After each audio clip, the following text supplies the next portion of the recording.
વિક્રમ સંવત 2080 અષાઢ સુદ એકાદશી તારીખ 17/7/2024 બુધવાર. વાલા ભક્તો, આજે દેવસયની એકાદશી છે. માટે આ પવિત્ર દેવસયની એકાદશીના દિવસે સર્વે ભક્તોને મારા તથા સમગ્ર સંત મંડળના ભાવથી જય સ્વામિનારાયણ. આજથી ચાતુર્માસનો પ્રારંભ થાય છે. તારીખ 17/7/2024 અષાઢ સુદ એકાદશી દેવસયની આ એકાદશીના દિવસે ચાતુર્માસનો પ્રારંભ થાય અને ચાતુર્માસની પૂર્ણાવતી તારીખ 12/11/2024 કારતક સુદ એકાદશી પ્રબોધિની એકાદશી.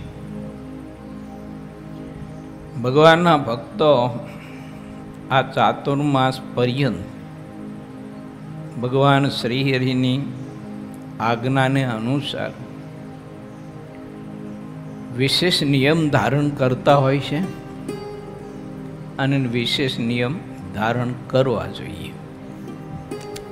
એ પ્રભુની આજ્ઞા છે. એટલે 76, 77 અને 78 એમ શિક્ષાવત્રીના 3 શ્લોકમાં મહારાજે આશ્રિત વર્ગ માત્રને આજ્ઞા કરી કે જે અમારા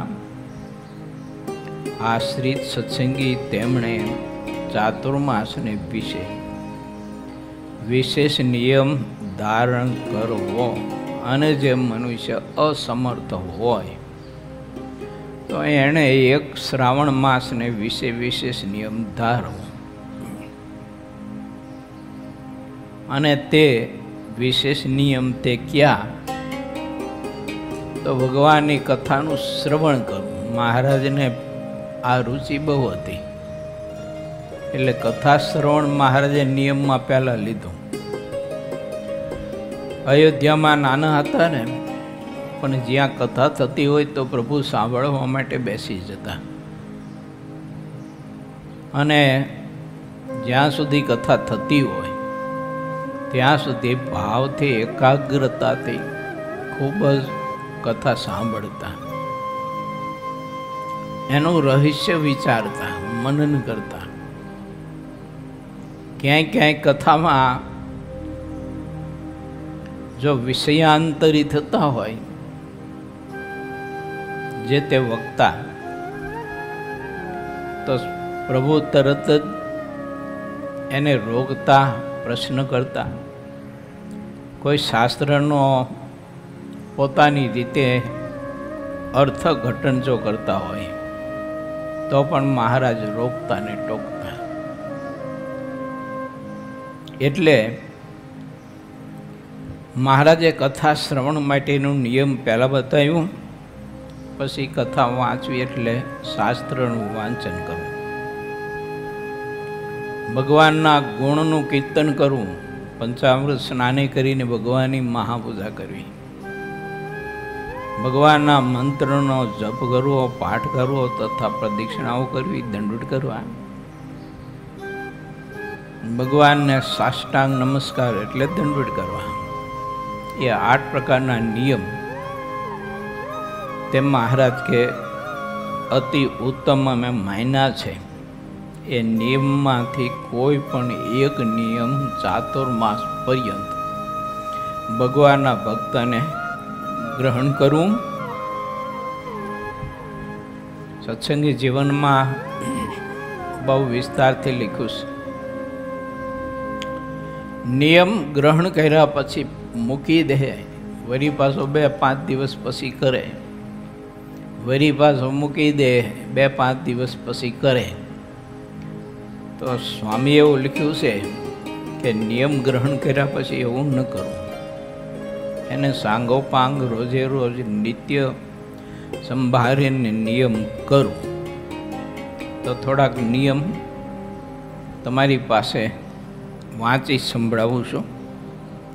એમાંથી જે કંઈ નિયમ લેવાના બાકી હોય તો લેજો. ગઈકાલે નિયમ લેવાનો સંકલ્પ કરી દીધો હોય એના માટે કોઈ પ્રશ્ન નથી. તો પહેલો, બ્રાહ્મુહૂર્તમાં જાગવું. બ્રાહ્મુહૂર્ત એટલે સવારના 4 થી 6 વાગ્યાનો સમય, દિવસ ઉગ્યા પહેલાંનો સમય. અને શિક્ષાપત્રીમાં પણ મહારાજે લખ્યું છે દિવસ ઉગ્યા પહેલાં જાગવું. મુક્તાનંદ સ્વામીએ પણ બતાવ્યું પ્રભાતી પદમાં, રાત રહે 4 ઘડી, સંતને શયન તજી ભજન કરવું, ગ્રસ્તને જગત જંજાળ છોડી. મારું તારું આ બધું મૂકી દઈને, કોઈ પ્રવૃત્તિની બધી ઝંઝેટ હોય તે બધી મૂકી દઈને ભગવાનનું ભજન કરવું. પછી બીજા નંબરમાં છે ધ્યાન કરવું ભગવાનની મૂર્તિનું. જેને મહારાજમાં પ્રીતિ હોય અને અંગ હોય તો તેને ધ્યાન કરવાનું નિયમ લેવું. અડધી કલાક, કલાક, 1.5-2 કલાક, જે શ્રદ્ધા પ્રમાણે. પણ ધ્યાન કરવું ખરું ભગવાનના ભક્તને આમ તો નિત્ય કરવું પડે. એ પણ આદેશ આપણને મુક્તાનંદ સ્વામી આપ્યો છે. ધ્યાન ધર ધર્મના પુત્રનું, જે થકી સર્વ સંતાપ નાશે. ભગવાનની મૂર્તિના ધ્યાનના યોગ્ય કરીને સમગ્ર સંતાપ એટલે દુઃખો, ઉપાધિઓ, સંઘર્ષો વગેરે વગેરે બધું જ માનસિક હોય કે કાયિક હોય કે પછી સામાજિક હોય, ધ્યાનના યોગ્ય કરીએ અને એ બધું દૂર થાય છે, નાશે છે. પછી કીર્તન ગાવા,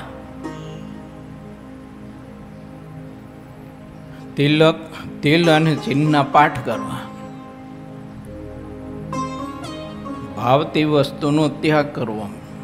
જેને જે વસ્તુ અતિશય ભાવતી હોય ને એનો 4 મહિના સુધી એટલે ચાતુર્માસ પર્યંત જેટલા દિવસો થતા હોય એટલા દિવસો એ ભાવતી વસ્તુનો ત્યાગ કરવો. અથવા કોઈ પણ પ્રકારના મિષ્ટાન ન ખાવા, ભોજન સમયે મૌન રાખવું, 5 માનસી પૂજા કરવી ન કરતા હોય તો 1 ટાણા કરવા ચોખ્ખા, ફળાહાર કરવું, હોટલમાં કદી જમવા ન જવું, મોટી 3 એકાદશી નિર્જળા કરવી. 3 મોટી એકાદશી કઈ? એક આજની આ નિયમની એકાદશી, બીજી જલજીર્ણી એકાદશી, ત્રીજી આ પ્રબોધની છેલ્લી એકાદશી, ચાતુર્માસના નિયમોની છેલ્લી એકાદશી. આ 3 એકાદશી નિર્જળા કરવો વ્રત જો પોતાનું શરીર સાથ આપે એવું હોય અને અનુકૂળતા હોય તો દિવસમાં 1 વખત અવશ્ય મંદિરે દર્શન કરવા માટે જવું, સ્તોત્રનો પાઠ કરવો, સવાર સાંજ આરતીના દર્શન કરવા નિયમિત, મંદિર વાળવું, પોતા કરવા, સાફ સફાઈ કરવી. આ સેવા યજ્ઞનો નિયમ. ભગવાનને અધિક દંડ પ્રણામ, માળા, પ્રદક્ષિણા વગેરે વગેરે કરતા હોય એથી અધિક કરવું. સવાર સાંજના આરતી, સ્તુતિ, પ્રાર્થના, ચેષ્ટા વગેરે વગેરે નિયમ કરવું. ન કરતા હોય તો લીલા ચેષ્ટા ન બોલતા હોય તો લીલા ચેષ્ટા તો નિત્ય ભગવાનના ભક્તોએ કરવી જોઈએ. એ કંઈ નિયમ ન હોવો જોઈએ, એ તો અંગ હોવું જોઈએ. નિયમ અને અંગ બે જુદું છે. નિયમ છે એ પરાણે કરવું પડે છે, અંગ છે તે સ્વાભાવિક છે, પ્રભુની ભક્તિ થાય એમ. એટલે આરતીના દર્શન, કથા, સંત સમાગમ, લીલા ચેષ્ટા, 5 માનસી પૂજા, આટલું તો પ્રત્યેક ગૃહી ત્યાગીએ ગમે તેવી પ્રવૃત્તિ હોય તે કરવું જોઈએ.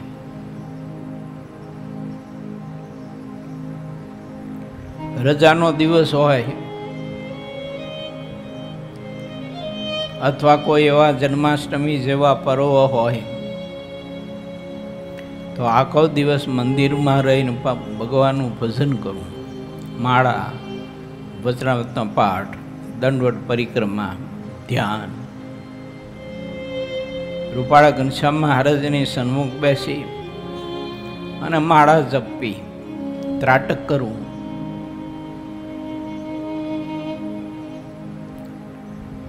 શાસ્ત્રનું વાંચન કરવું, સત્સંગી જીવન, ભક્ત ચિંતામણી, વચનામૃત ગ્રંથ, આ હરિચરિત્રામૃત ગ્રંથ, સંતોની વાતો ઘણી બધી છે. અક્ષરાનંદ સ્વામી, નિર્ગુણદાસ સ્વામી, ગોપાળન સ્વામી, ગુણાતીતાનંદ સ્વામી વગેરે વગેરે, એ વાતો વાંચવી. બીજું, ધ્યાન કરો, માળા કરો, શાસ્ત્ર વાંચો. ત્યારે મોબાઈલના ડબલા એક બાજુ મૂકી દેવાના. પૂજા કરો ત્યારે મોબાઈલનું ડબલું એક બાજુ નાખી દેવાનું, એટલે મૂકી દેવાનું. એમ નક્કી તમને ધ્યાન ભજન શેનું કરવા દે. ઘણા બધા એના કોટ એવો હોય છે, પૂજા કરે તો એ ડબલું છે ને પડખામ રાખે. માં જેમ ઓલું નાનું છોકરું પડખામ રાખે, અમુક તો હોતા હોય તે પડખામ લઈને હોતા હોય. બોલો, આપણને એમ થાય કે ના આ છોકરું એટલું બધું હાલ હોય છે ને, એટલે હોતા હોય ત્યારે જ મૂકો એક બાજુ. એવું પણ એ ન મૂકી શકે. જેમ ભૂત વળગ્યું હોય ને એમ મોબાઈલ વળગાવે બધાને. કોઈ માણસને ભૂત વળગે એમ મોબાઈલ વળગે માણસને, અથવા માણસ મોબાઈલને વળગે છે. તે ધ્યાન ભજન કરી એટલી વારે પણ એ લપને એક બાજુ નથી મૂકી શકતો માણસ. માટે વિચારવું, ભગવાનના ભગત છીએ તો, મહારાજને રાજી કરવા હોય તો, બાકી તો એમને જિંદગી ડોટાવી જાય એવી હોય તો એના માટે ક્યાં વાંધો જતો કાંઈ. શાસ્ત્ર વાંચો, ધ્યાન કરો, પૂજા કરો, માનસી કરો, માળા કરો.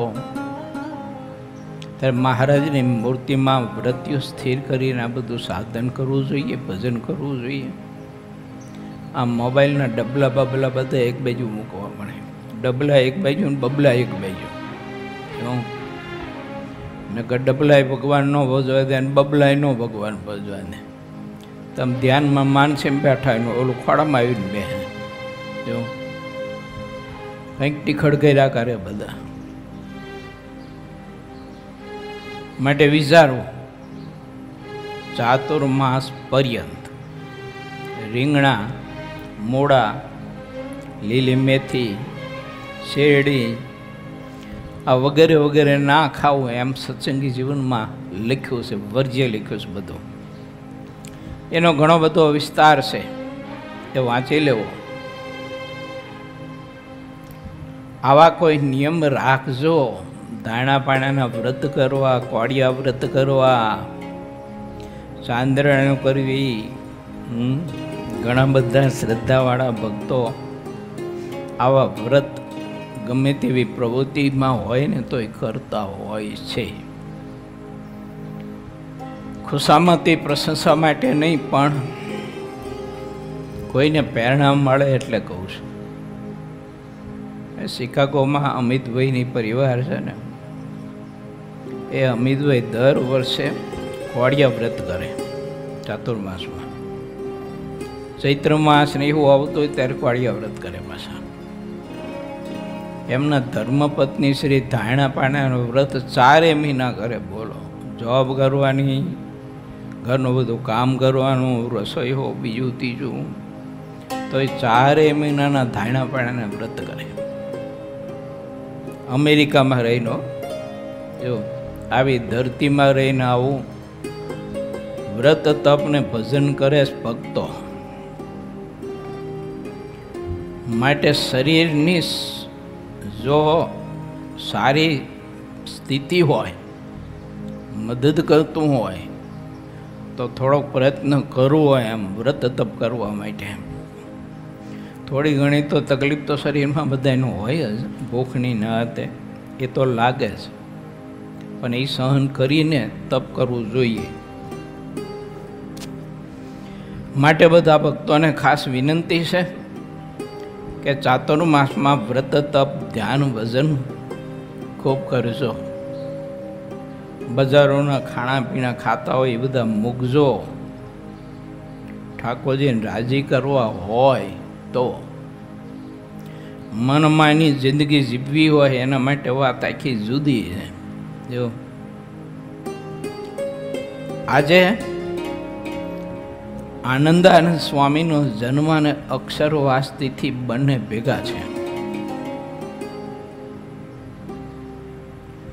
આનંદાનંદ સ્વામીનો જન્મ વિક્રમ સંવત 1813 અષાઢ સુદ એકાદશીના રોજ ભરતપુર રાજસ્થાન રાજવી પરિવારમાં થયો હતો. બહુ મહાસુરવીર અને ત્યાગ વૈરાગની છટ્ટાવાળા અને ખૂબ જ કુશળ સંત હતા.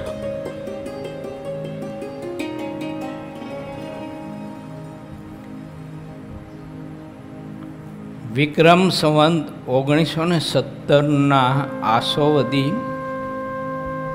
એકાદશીને દિવસ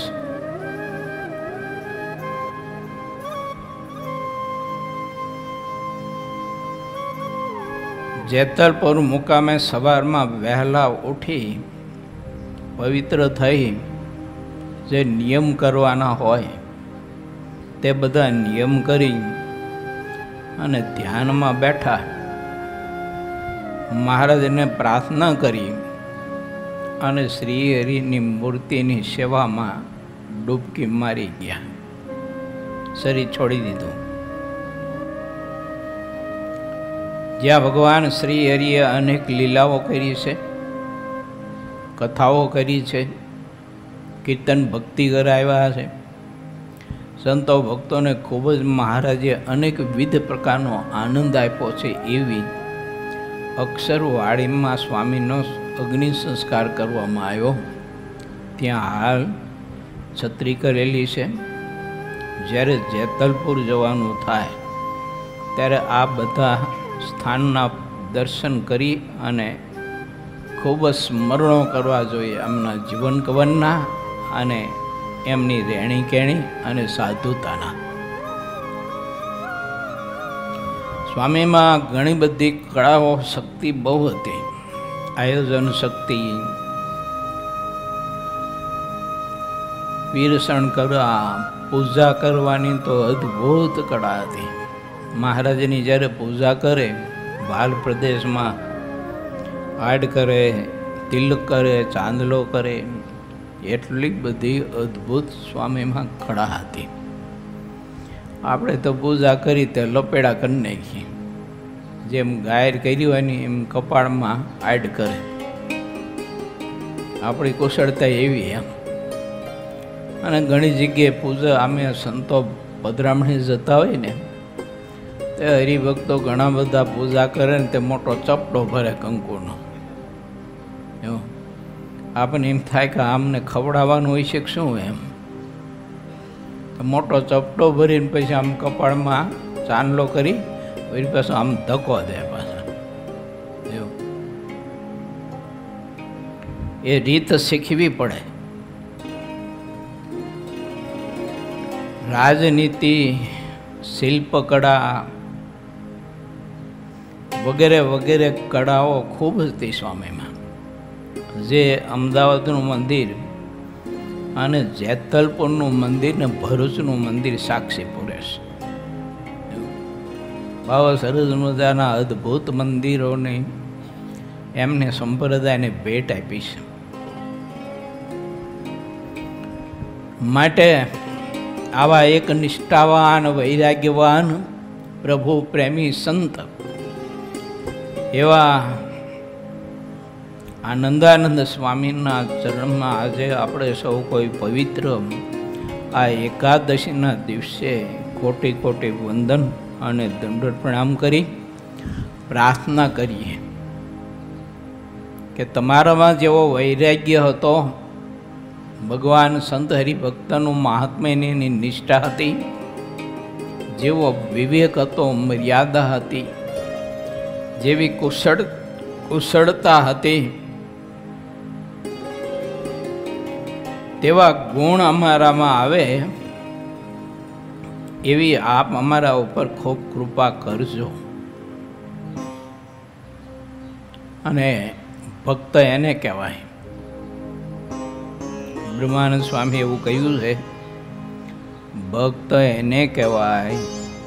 તો એક પદમાં લખ્યું સ્વામી, એ હરિજન હોય તે હરિને ભજે રે, એ વ્રત એકાદશી તે કે દિનવત જે રે, હરિજન હોય તે હરિને ભજે રે.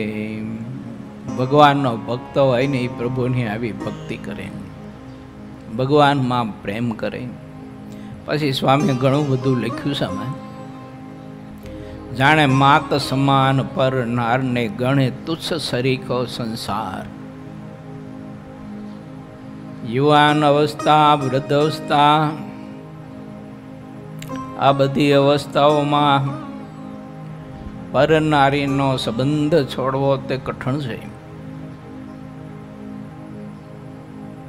એ રીતે બહેનો અને પર પુરુષ એના સંબંધો પરમાત્માની ભક્તિમાં બહુ જ આડ કરે છે. માટે વિચારવું, અમુક અમુક કથા છે ને એ કર્યા જેવી નથી હોતી. એવા ગંદા જીવન જીવતા હોય છે લોકો.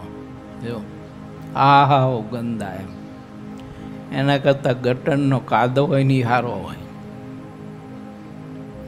એવું જીવન માણસો જીવતા હોય છે. માટે વિચારવું, ભગવાનના ભક્ત છીએ તો પર નારીથી દૂર રહેવું, એને માત સમાન, બહેન સમાન, દીકરી સમાન માનવા, એનામાં કુદ્રષ્ટિ કરીને ખોટા વિચારો ન કરવા. અને બહેનો એ પર પુરુષ, એને બાપ, ભાઈ અને દીકરા સમાન મનાય. પણ કુવિચારો ને કુદ્રષ્ટિ કરીને પાપના પોટલા બાંધવા નહીં. પણ હવે આ બધો વિષય છે ને એ બહુ કઠણ છે. ભગવાનના સંતમાં અતિશય આત્મબુદ્ધિ હોય ને, અતિશય હિત, એવા જીવ કદાચ આ માર્ગે ચાલી શકતા હોય, નિષ્કામ વ્રતનું પાલન કરી શકતા હોય. બાકી તો બહુ કઠણ કામ છે. પછી લખો, મદમાસ હરામ જેને નવ ખપે રે, જીભે રાત દિવસ પ્રભુને ભજે રે. જો પરમાત્મા નામ મંત્ર જપ રાત્રિ દિવસ કરે, એવું લખ્યું. મધ્ય માસ હરામ જેને નવ ખપે, જીભે રાત દિવસ પ્રભુને જપે. મધ્ય અને માસ, મધ્ય એટલે ખબર, જેનાથી મદ ચડે, એ બધું મધ્યમાં આવે. યુવાન અવસ્થા, હા એક પ્રકારનું મધ્ય છે. જો યુવાન અવસ્થાનો કેપ છે ને જબરો હોય છે, કોઈનું સાંભળતો જ નથી હોતો એ. અને બૌદ્ધા તમે જુઓ તો એ યુવાન અવસ્થાનો મદ એ ભગવાનના સંત પાસે જીવને જવા નથી દેતો. ઘણા એવા પ્રસંગો બને છે, બે મિત્રો હોય, એમાંથી એક સત્સંગી હોય, એને મંદિરે જવું હોય તો ઓલાને રખડપટ્ટી કરવા જવું હોય. બે મિત્રો સાથે નીકળ્યા હોય, ઓલો એને આગ્રહ કરે કે એને ભલામણ આવે મંદિરમાં ઠાકોરજીના દર્શન કરીને સંતો કથા વાર્તા કરતા હોય તો ઘડીક બેસી એમાંથી બે વિચાર મળશે. તું જા કે તું જા, માર નથી આવું કે હું અહીં બહાર બેઠો. પહેલો ભગત મંદિરમાં જેટલી વાર બેસે ને, કલાક, 2 કલાક, અડધી કલાક, ત્યાં સુધી ઓલો બહાર બેસી રહે. કાં તો પાનના ગલે, કાં તો કોઈ ઓટલા બોટલા હોય, અહીંયા બેસી રહે, પણ મંદિરમાં પગ ન મૂકે. પછી ઓલાને મોબાઈલ કરે. અત્યારે તો આ બધી સગવડતા, પહેલાં તો આવું નહોતું. ઓલાને ફોન કરે, એવું થયું હવે કે તારો બધો પ્રોગ્રામ કાર્યક્રમ પીતો કે ન પીતો? ઓલો કે મારો પતી ગયો પ્રોગ્રામ ને તારું પતી ગયું. કેમ? મંદિરના દ્વાર સુધી આવ્યો તો મંદિરમાં પગથિયું ચડીને ગયો નહીં ઠાકોરજી પાસે, તે તારું બધું ખતમ થઈ ગયું, હવે પૂરું થઈ ગયું. વિચારવું. ઘણા બધા એના લગ્ન થયા હોય, બેન બહુ સંસ્કારી અને ભગવાનના ભક્ત હોય, એટલે એને મંદિર તો લઈ જવા પડે. એટલે મંદિર લઈ જાય, એ બેન મંદિરમાં જાય, ઠાકોરજીના દર્શન કરે, કથા સાંભળે, અને આ ભાઈ છે ને એ બહાર બેઠો હોય, મંદિરમાં પગ ન મૂકે, બહાર બજારમાં બેઠો હોય. એ બેઠો બેઠો પાંદડા પાંદડા એવું કંઈક ચાવતો હોય, ગુટકા બુટકા બધા. ગાયો ભેંસો કેમ આખો દિવસ ઘાસ ચરે ને પછી રાતે વાગોડતા હોય. આ વાગોડતો ન હોય, વાગોડું ને ચાવવું બેમાં ફેર છે. આવું જીવન ઘણા બધા જીવતા હોય છે. એટલે સ્વામીએ લખ્યું, મદ્ય, અહંકાર, માન, આ બધો એક પ્રકારનો મદ છે. ભગવાનનો ભક્ત એનો ત્યાગ કરે, નિર્માની થઈને ખરેખરો ભગવાનનો ભક્ત થઈ અને જીવન જીવે. સંપત્તિનું, યવાન અવસ્થાનું, રૂપનું, સત્તાનું, કોઈ પણ પ્રકારનું અભિમાન રાખવું તે મદ્ય છે, એનું મદ છે, બહુ ખરાબ છે. દારૂ, તમાકુ, ગુટકા, બિસ્ટોલ, માવા મસાલા, એના કરતાં પણ ધન સંપત્તિ, યવન અવસ્થા, સત્તા, સંપત્તિ, આનો અભિમાન, આનું જે છે ને મદ, એ તો એથી ખરાબ છે. એટલે શાસ્ત્રમાં લખ્યું છે, યવનમ ધન સંપત્તિ, પ્રભુત્વમ એવી એક અવિવેકા, અવિવેકા એક્યમ અનર્થાય ચતુષ્ટયમ કિમ, એવું લખ્યું છે. આ ચારે અનર્થના કરનારા, યવન, ધન સંપત્તિ, પ્રભુત્વમ, અવિવેકતા, આ ચારે અનર્થના કરનારા, તે ચારે એકમાં ભેગા થાય ત્યારે ઓલાની દિશા કેવી થાય? બહુ માઠી થાય. અત્યારે વર્તમાન કાળમાં તો આ બહુ જરૂરી છે, માણસને ધ્યાન રાખવું. આ છોકરાઓ બધા બહાર ભણવા જતા હોય ને, સિટીમાં, અમદાવાદ, રાજકોટ, મોરબી, બીજેથી જે જ્યાં એડમિશન લીધું હોય ત્યાં બહુ ભયંકર જિંદગી જીવતા હોય છે. માટે વિચારવું. પછી લખ્યું, માયા જીવ ઈશ્વરના જાણે મર્મ નહીં રહે. આ બધું જાણી રાખે, માયા, જીવ, ઈશ્વર, આ બધું છે ને સમજી રાખે. રટે બ્રહ્મ થઈને પર બ્રહ્મ ને રે. 3 અવસ્થા, 3 ગુણ જાગ્રત સ્વપ્ન સુષુપ્તિ રજોગુણ તમોગુણ સત્વગુણ 3 દેહ સ્થૂળ સૂક્ષ્મ કારણ જાતિ વર્ણ આશ્રમ આ બધાયનું અભિમાન મૂકીને પરમાત્માની ભક્તિ કરે બ્રહ્મ થઈને પર બ્રહ્મને રટે રે હરિજન હોય તે હરિને ભજે એને હરિજન કહેવાય ભક્ત કહેવાય એને વૈષ્ણવ કહેવાય વૈષ્ણવ કહો ભક્ત કહો હરિજન કહો સત્સંગી કહો પણ એને કહેવાય અને એ વૈષ્ણવનું દર્શન નરસિંહ મહેતાએ પણ પોતાની પદાવલીમાં બતાવ્યું છે વૈષ્ણવજન તેને કહીએ રે એમાં બતાવ્યું છે બહુ અદ્ભુત વાત છે આવું બધું વાંચવું જોઈએ વિચારવું જોઈએ પણ આપણે એ કરતા નથી અને આ મોબાઈલના ડબલામાં ન હોય એવું બધું જોયા કરે ને મીઠા કરે ને જિંદગી બગાડે માણસ માટે થોડુંક વિચારવું આવું સાહિત્ય હોય ને તે વાંચવું વિચારવું નિષ્કુળાનંદ સ્વામીના દેવાનંદ સ્વામીના બ્રહ્માનંદ સ્વામી મુક્તાનંદ સ્વામીના કેટલા બધા પદો છે જેમાં ત્યાગ વૈરાગને ઉપદેશની કેવી છટ્ટાઓ છે એમાં કેવી અદ્ભુત વાતો બધી લીખી છે બોલો આમ ચિત્ર આવે હું બતાવ્યા છે પણ હવે એ આપણને કંઈ બહુ ફાવતું નથી બહુ ફિટ આવતું નથી અને આવું બધું જગતનું બધું ફાવી ગયું છે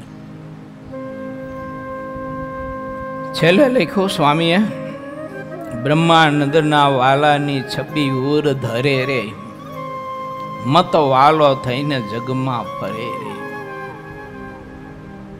બહુ અદ્ભુત વાત લખી મત વાલો થઈને જગમાં ફરે રે ભગવાન પરાયણ એનું એવું જીવન હોય અને પરમાત્માના સ્વરૂપની એવી એને લગ્ની લાગી હોય અને એવો એને કેફ ચડી ગયો હોય ભક્તિનો સત્સંગનો પરમાત્માનો ભગવાન મેળા સંત મેળા સત્સંગી મેળા આવો સત્સંગ મેળવો એનો એટલો બધો આમ એને કેફ હોય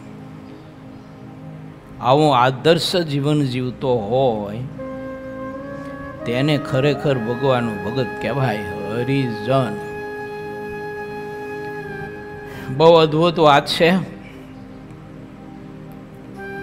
હવે આપણે સાગર કથામાં પ્રવેશ કરીએ પૂર્વ 20મો તરંગ 55માં ભાઈ સ્વામીના અક્ષરવાસ પછી શ્રી હરિનો ઉપદેશ તથા મુક્ત મુનિની સમજણ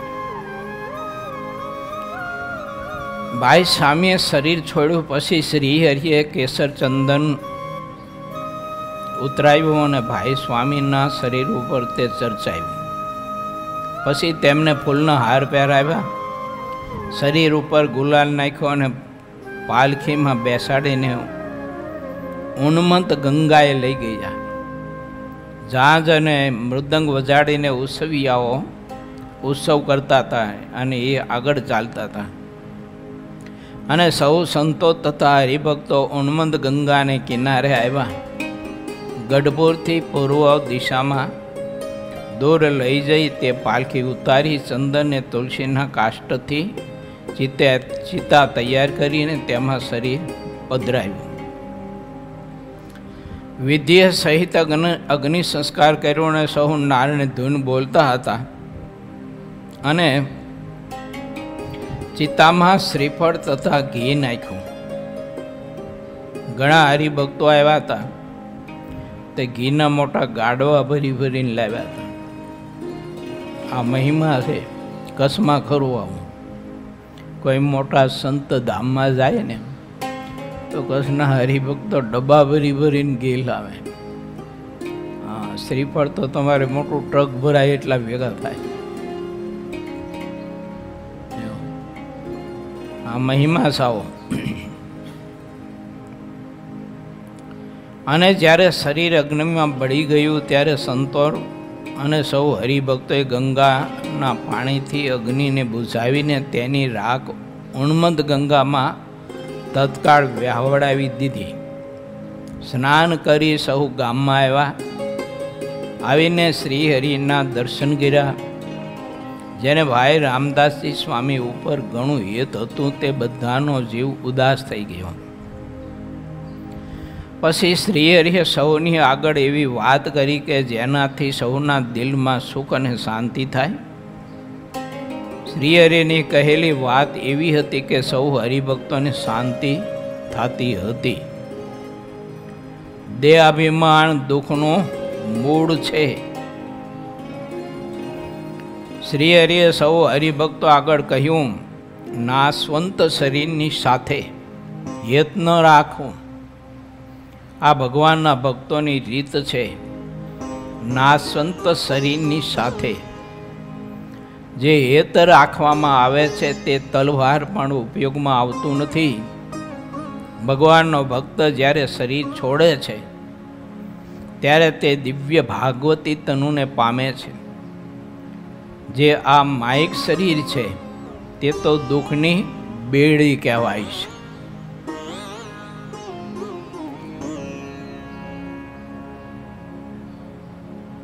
ભગવાનના ભક્તના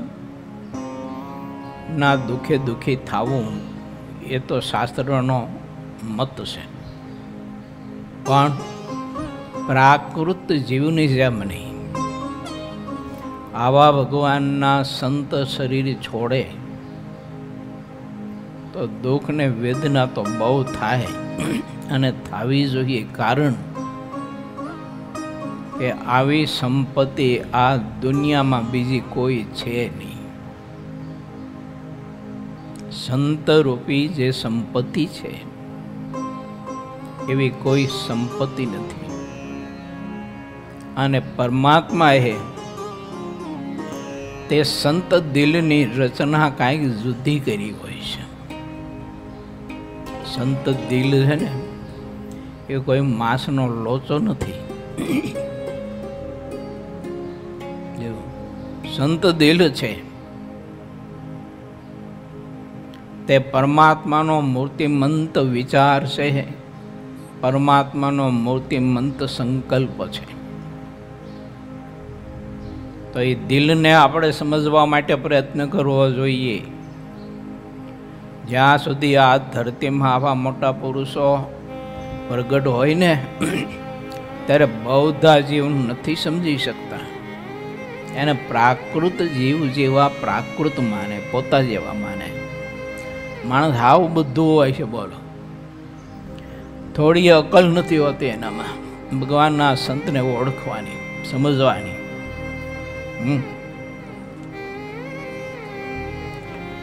એવા સંતનું આ ધરતી ઉપર વિચરણ ને રહેવું એ તો અનંત જીવના કલ્યાણ માટે છે. એ આપણી જેમ કે આ પોતા માટે જીવતા હોય એવું નથી.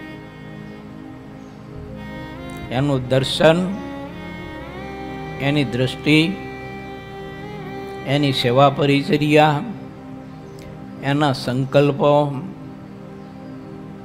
એનું મનન ચિંતન એ કંઈક આત્માઓને માયાના બંધનો બધા તોડી અને ભગવત સ્વરૂપના સુખ સુધી પહોંચાડી શકે છે. એને આપણા જેવા માનીએ તે મૂર્ખામી જ કહેવાય, એક નંબરની. એવો મરો દુનિયામાં ક્યાં લેવા જાવ?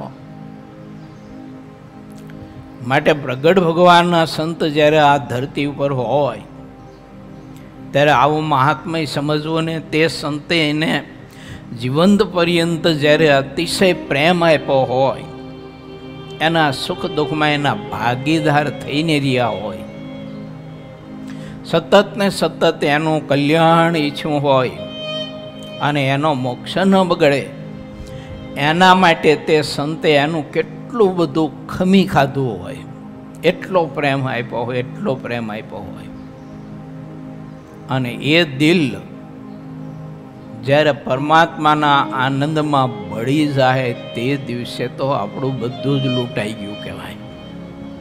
કોણ આ દુનિયામાં આપણને પછી એવો પ્રેમ આપશે? આ દુનિયામાં કોણ આપણું ધ્યાન રાખશે? એલા કોણ આપણને રોકશે ને ટોકશે? જ્યારે રોકતા હોય ને ટોકતા હોય ત્યારે તો આપણને કંઈ સારું લાગતું ન હોય, એ તો સ્વાભાવિક છે. આપણા મોઢા તો બધા થઈ જતા હોય ઓલા ગોગડા જેવા, બધા રોકતા હોય ટોકતા હોય એટલે ગમે તો નહીં જીવને. પણ એ રોક ટોક કોણ કરશે? સ્વભાવનું ખંડન કોણ કરશે? કોણ સ્વભાવ છોડાવશે? આ દુનિયામાં દેખાઈશ ક્યાંય? નજર નાખીને જોવો તો ખરા, ક્યાંક ખાણે ખૂંચકે કોઈ જગ્યાએ ક્યાંક દેખાતું હોય તો, અથવા કોઈ પહાડની બગલમાં દેખાતું હોય કે પહાડની ટોચ ઉપર દેખાતું હોય, અથવા હિમાલયમાં કે લોકાલોક પર્વતમાં કે મેરુ પર્વતમાં ક્યાંક દેખાતું હોય, અથવા ધરતીની બીચમાં કંઈક અંદર દેખાતું હોય તો ખોતરી ખોતરીને કાઢી આપણે, કે આપણા સ્વભાવો છોડાવીને ભગવાનમાં પ્રીતિ કરાવી અને જીવને ભગવાનની મૂર્તિના સુખે સુખીઓ કરે. આ ધરતી ઉપર સંત સિવાય કોણ એવું મળે? હવે કોને પડી છે આ દુનિયામાં આપણી? તમ તાર મોજ કરો, ખાઓ પીવો, જે કંઈ જલસા કરવા એ કરો. નો મા કે નો બાપ કે, નો ભાઈ કે નો ભાભી કે, નો બેન કે નો હગવાલો કે. આ દુનિયામાં કોઈ એવું નથી કે આપણા સ્વભાવ ટાળવાની વાત કરે. અને કરે કદાચ કોઈ મા એવી હોય તો કરે, એવો બાપ કે એવો ભાઈ કે બેન કે ભાભી હોય તો કરે. પણ ઓલો અભિમાનનું પુતરું માને છે નો. એક તો યુવાન અવસ્થા, થોડું ઘણું ભણ્યો હોય, એમ થોડા ઘણા ઇંગ્લિશના સ્પેલિંગ ગોખી રાખ્યા હોય, આમાં બીજું કંઈ લાંબુ જ્ઞાન હોય નહીં પાછું કશું. જો આપણે શરૂઆતમાં છે ને એક ઇંગ્લિશના ટીચર રાખ્યા હતા, સ્પેશિયલ વિષય હતો એનો ઇંગ્લિશનો. પણ ખબર નહીં હવે એ સ્પેલિંગ ગોખી ગોખીને ગમે તેમ થયું હોય તો મગજ ખોવાઈ ગયું હોય છે. એનો બાપો એને ભેળા રહેતો હતો અહીંયા. તો અહીંયા પરબે પાણી ભરવું એનો બાપો આવે, બોલો એના માટે થઈને. આ નજરે જોયેલી વાત કહું છું તમને. એનો બાપો અહીંથી ગ્લાસ ભરીને પાણી લઈ જઈને ઓલાને આપે ત્યારે ઓલો પીવી. માઠી કહેવાય કે ન કહેવાય? આ જ્ઞાન, આ ભણતર કરવાનું શું ફાયદો શું? એ નથી. આપણે કોઈ ભાષાનો નિષેધ નથી કરતા કે અભ્યાસનો નિષેધ નથી કરતા. ભણવું તો જોઈએ જ, પણ એની સાથે ગણવું પણ જોઈએ. ભણતર સાથે ગણતર જોઈએ, સંસ્કાર જોઈએ. એટલે નકરું આ લોકનું બધું પાઠ્યપુસ્તકનું ભણતર તો કંઈકનું બધું બાફી મારે અને કંઈકને બિચારાને હેરાન પરેશાન કરી નાખે. એટલે ભગવાન સ્વામિનારાયણ એમ કહે છે કે ભગવાનના ભક્તની પાછળ પ્રાકૃત જીવની જેમ રોકકડ ન કરવી. બાકી દુઃખ તો ચોક્કસ થવું જોઈએ, કારણ કે એવો સંત આ ધરતીમાં પછી ન મળે. એ આપણા હાથમાંથી સંપત્તિ ગઈ તે ગઈ. જો સંત મળે એવો ન મળે. ભગવા ધારી તો મળે, પણ એવો સંત ન મળે, એવું દિલ ન મળે. એ ઠાકોરજી જ્યારે આપ્યું તો ત્યારે સમજો હોય તો ઠીક છે, બાકી ના સમજો હોય ને આ લોકને સંપત્તિ ધન ને પંચ વિષયો નગાન વાલાન બધા વળગ્યા હોય ગળે, અથવા એ બધાને ગળે વળગ્યો હોય, એને તો શું મહિમા સમજાય? હવે એનું તો કામ જ નહીં, એને કંઈ આમાં ચાંચ ખૂચે નહીં. આવા સત્પુરુષનું મહાત્મય સમજવામાં એની ચાંચ એમાં ખૂંચે જ નહીં તમારે. એને તો બીજું જ બધું પ્રદાન થઈ જાય. એટલે ભગવાન શ્રી હરિ આ વિચાર આપણને આપે છે, જ્યારે દુઃખની બેડી છૂટી જાય ત્યારે માણસને કેવો હરખ થાય છે. થાય જ ને? અગાવાલા માટે એકાદા બીજા રોકકડ કરતા હોય, પણ એ 2-5-15 દી હોય. જો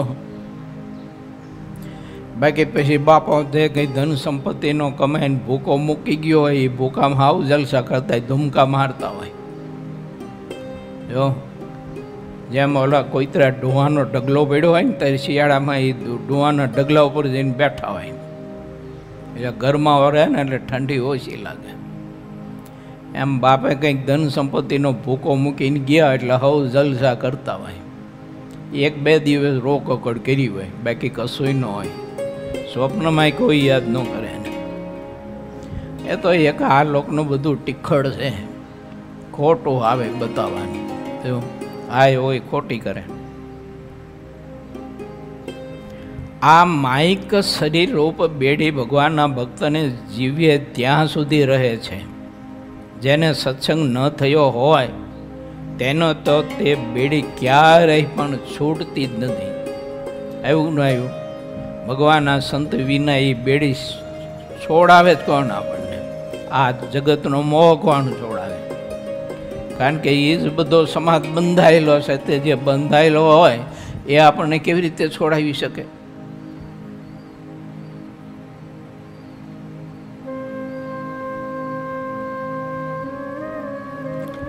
તેમ દુઃખરૂપ શરીરમાંથી છૂટવાનું થાય ત્યારે પણ આનંદ થવો જોઈએ. આવી જેની સમજણ હોય તે ભગવાનનો દ્રઢ ભક્ત કહેવાય. આ માઇક શરીર રૂપ બેડી ભગવાનના ભક્તને જીવે ત્યાં સુધી રહે છે. જેને સત્સંગ ન થયો હોય તેને તો તે બેડી ક્યારેય પણ છૂટતી જ નથી. લોઢાની બેડીમાં તેવું લેશ માત્ર પણ દુઃખ રહ્યું નથી કે જેવું શરીર રૂપી બેડીમાં દુઃખ રહ્યું છે. તે દુઃખ તો કહી શકાતું નથી. મનુષ્ય ક્યારેય દુઃખનો વિચાર કરતો નથી, એકલા સુખનો જ વિચાર કરે છે. તેથી તે ક્યારેય સુખના માર્ગે ચાલતો નથી ને તેને જરૂર દુઃખ રહે છે. સત્સંગના સિવાયના બધા માર્ગો દુઃખના માર્ગ છે. જેટલા દ્રઢ સમજણ વિનાના છે તે ક્યારેય દુઃખના પારને પામતા નથી. જે લોકો સત્સંગથી જ્યાં સુધી દૂર રહે છે ત્યાં સુધી તેઓ અપાર દુઃખને પામતા રહે છે. આવી બધી વાતોને રામબાણના જેવી સમજવી, સત્સંગનો જે મહિમા છે તે સમજવો ઘણો કઠણ છે. આ બધી વાત કેવી કીધી? રામબાણ જેવી કીધી. ચોક્કસ પરિણામ લાવે, ચોક્કસ જીવને બંધનોથી મુક્ત કરી શકે. જેમ જેમ સત્સંગનો મહિમા ભાવથી સમજતો જાય તેમ તેમ ભગવાનમાં ભાવ અધિક અધિક થતો જાય છે. એવો આ સત્સંગ છે. જેને સત્સંગ કરતાં પણ ભાવ ઘટી જાય છે તેમાં કારણપણે કુસંગનું અવ્યક્ત બીજ રહ્યું હોય છે. કુસંગના બીજ સિવાય સત્સંગનો રંગ ક્યારેય ઉતરે નહીં.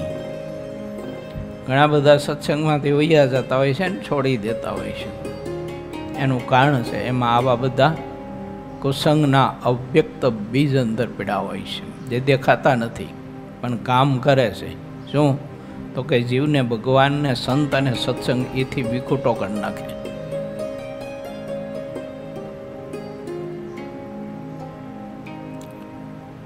કોવિડ વખતે વાયરસ દેખાતો હતો, કેવો હતો? થાંભલા જેવો હતો, જાડો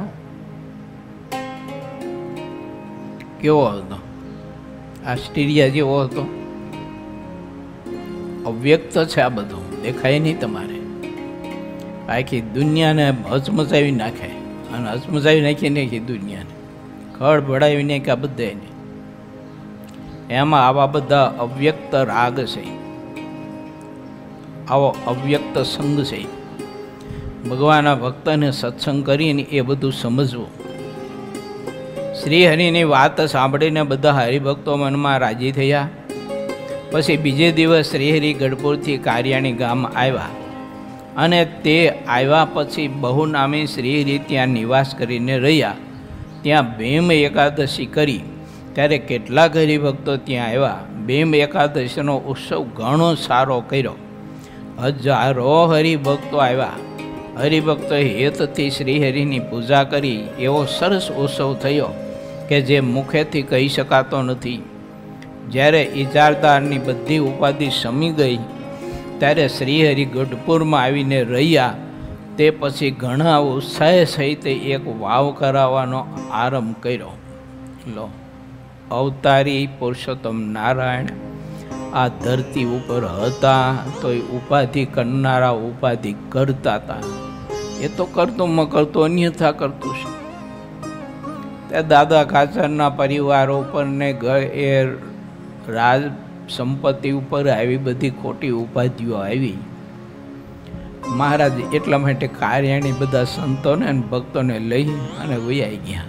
દાદા ખાચર બધા બેડા થોડા ઘણા રાખ્યા ત્યાં ગઢપુરમાં. જો બાકી બધો સમાજ લઈને મહારાજ કાર્યાણી રહેતા હતા. જ્યાં સુધી ઉપાધિ રહી ત્યાં સુધી ત્યાં રહ્યા. લો, આ બધું આદિ અનાદિથી છે. આસુરી તત્વોની ગેરહાજરી થોડીક હોય અત્યારે. આ ધરતીમાં ક્યારેય ગેરહાજરી નહીં રહેવાની એની. આસુરી તત્વો હંમેશા દૈવી પુરુષોને પરેશાન કરતા એવા છે. એમ આદિ અનાદિથી કથા છે.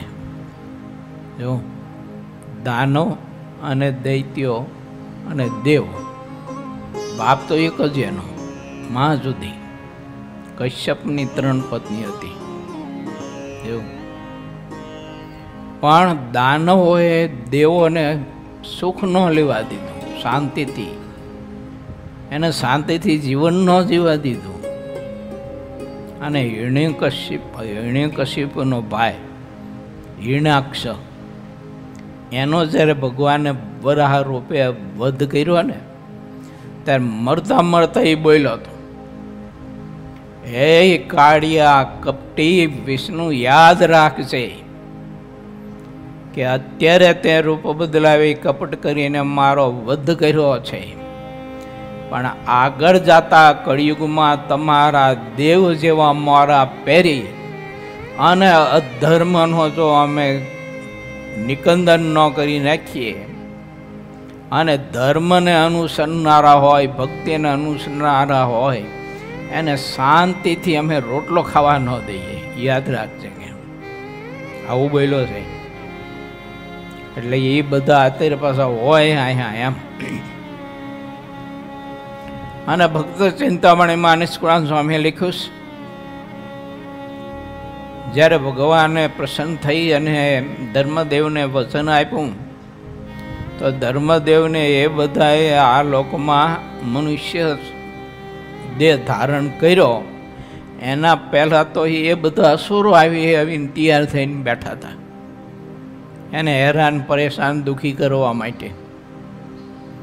હવે એના કરતાં રૂપાળા બુદ્ધિશાળી બધા પાછા એવું. એટલે આ દુનિયામાં બધું આદિ અનાદિથી એમ છે. માટે ભગવાનના ભક્તે વિચારવું કે ગમે તેવી ઉપાધિ દુઃખ આવે અને લોકો ગમે તેમ આપણું બોલે અને કોઈ આપણા કાનમાં ખોટા ખ્યાલો નાખે તો ભગવાનના ભક્તના માટે ભગવાનના ભક્તે કોઈ દિવસ વિચાર ખોટો ન કરવો. સારું કંઈક હશે તો ખરું, નહીં તો આટલા બધા લોકો ન બોલે ને એમ થઈ જાય આપણને ભગવાનના ભક્ત પ્રત્યે. માટે ભગવાનના ભક્તને ખૂબ સમજણ રાખવી. ભાઈ રામદાસજી સ્વામીએ દેહ ત્યાગ કર્યો તેની વાત ઇટોલા ગામમાં મુક્તાનંદ સ્વામીએ સાંભળી.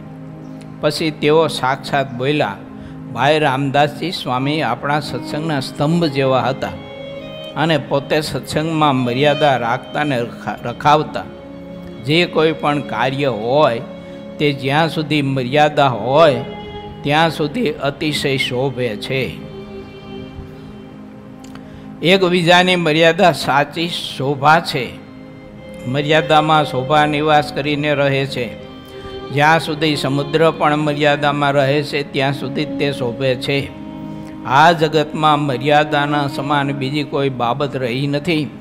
જેને મોક્ષની બુદ્ધિ હોય તે આ વાતને જાણે છે.